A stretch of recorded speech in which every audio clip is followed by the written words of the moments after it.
Let go to move on. Are you ready to let go of all that no longer serves your highest good? The energy of the full moon is one that calls you to let go, to release the ways that you have outgrown, so that you may become more of who and what you are meant to be. If you never let go of the old stuff, how can you make room for the new?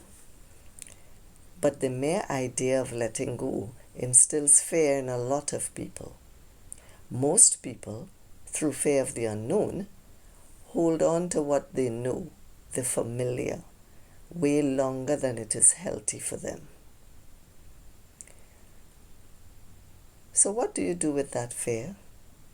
Allow yourself to feel it fully and then put it aside, because fear is never a good reason to do or not do something.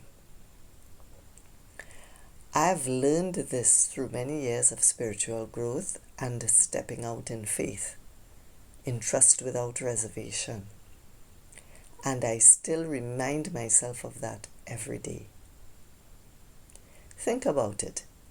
If you never removed the old food from your fridge, and I hope that you do remove it regularly, it would eventually, sometimes sooner than you think, create a stink.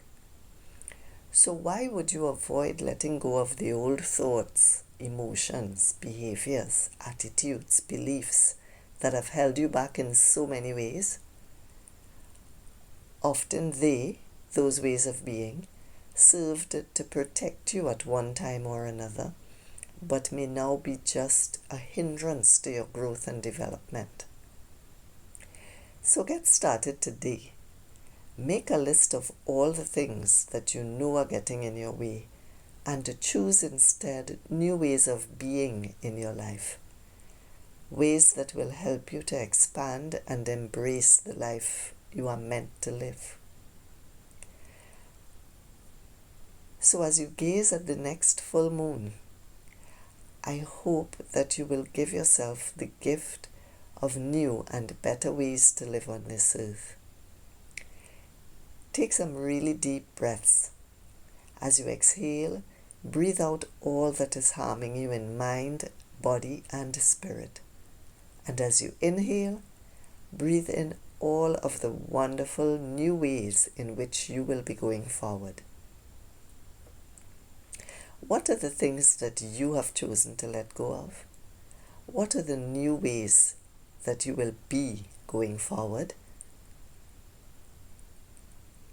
Namaste, Yvette.